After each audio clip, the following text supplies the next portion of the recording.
Hi there. Today we're going to be having a look at looping structures in Delphi. Loops are one of the fundamental control structures that we use whenever we need to repeat actions. There are three main types of loop in Delphi. We'll be focusing on the for loop in today's exercise. If you have a look at the web page, you'll see that in the week of the 17th of August, there's a PowerPoint and an associated PDF file that cover the topic. I'll be using these as the foundation for this run-through. Okay, you'll see that there are three distinct types of loop that we're going to be looking at. The first one is the for do loop, and there's while and repeat until. Each of these provides a slightly different way of managing repetition. The for loop is the simplest loop. We'll use a for loop whenever we have a known number of iterations. In other words, we know how many times this loop must repeat. At the core of every for loop is the loop control variable. This loop control variable, or iterator, highlighted here, is used to control how many times a particular repetition is going to occur. It also keeps track of how many repetitions have occurred, and we can use this variable in various operations. We'll look at this in more detail when we look at arrays a little bit later in the course. But for now, you can use this counter at any time when you need to know how far you've progressed through your series of repetitions. Just like an if statement, a for loop also applies to a single statement. In this particular example on the screen, the statement is defined between the begin and end of this statement block. The begin and end allow you to define a statement which contains multiple lines, a multi-line statement. Let's have a look at a couple of examples quickly. These two examples do exactly the same thing. The first one uses the Delphi's graphical environment, and in this case I'm printing the text "oh my" in an edit box. This will repeat for 10 iterations. My loop control variable is I. The first digit specifies the starting point, the second digit specifies the end point. And as we go through the loop, I will increase. I will be 1, then 2, then 3, then 4, then 5. The same occurs in the second one.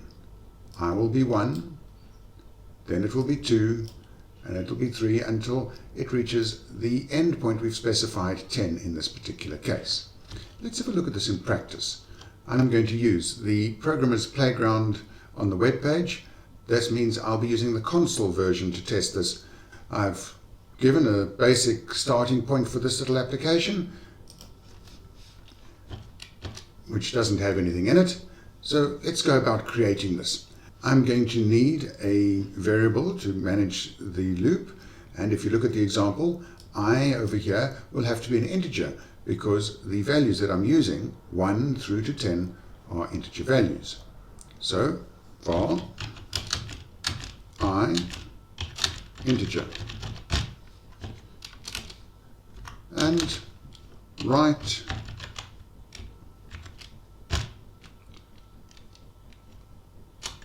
oh my with a space, but we're going to do this inside a loop. So for I colon equals 1, 2, 10, do.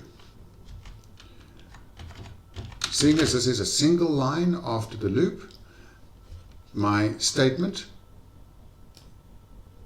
can be just that. I'm going to be repeating write oh my 10 times. But a good habit to get into is to begin every loop with the word begin and end with the word end.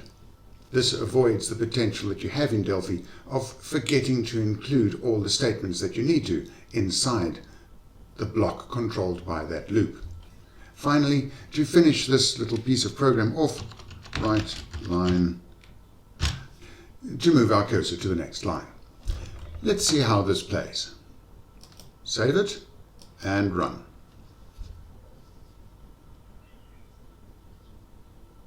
There we go.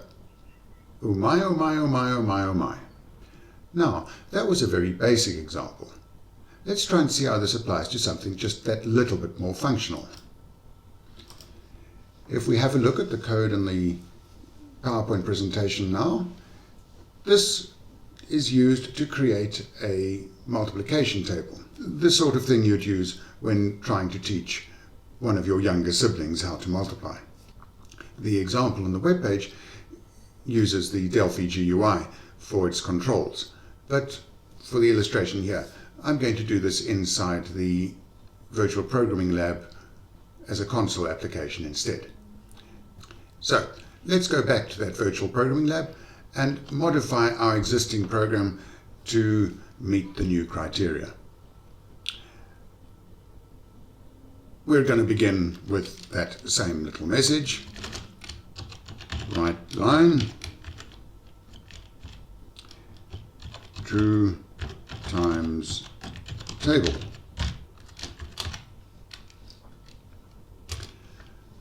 And I want to display this multiplication table, so I'm going to use the same variables that the example on the screen has got. We've got sindex and we've got sresult. Both of these are strings.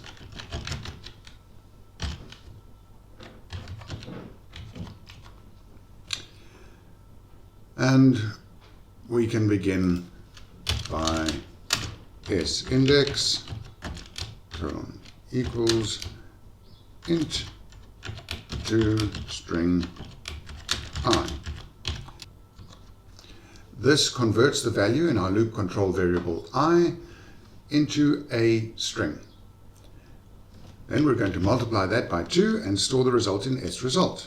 Sresult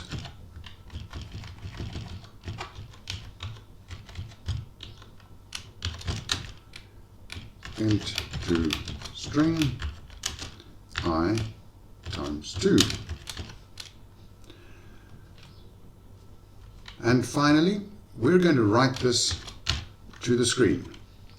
We're going to build a little output string, which is going to be sindex plus times 2 equals plus sresult.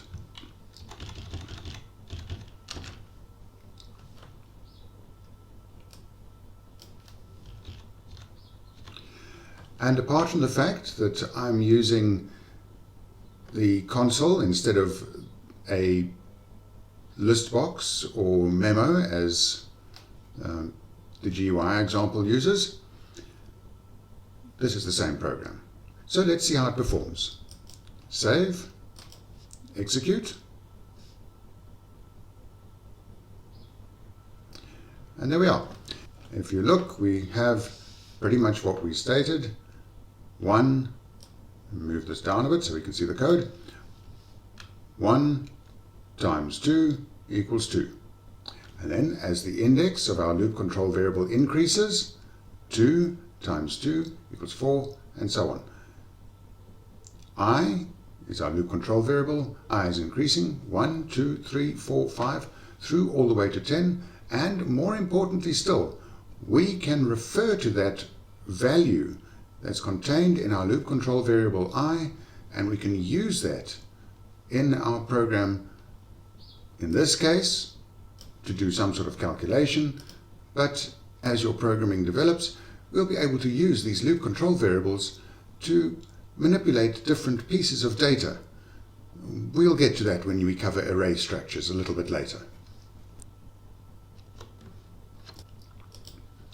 You can try the next example for yourself.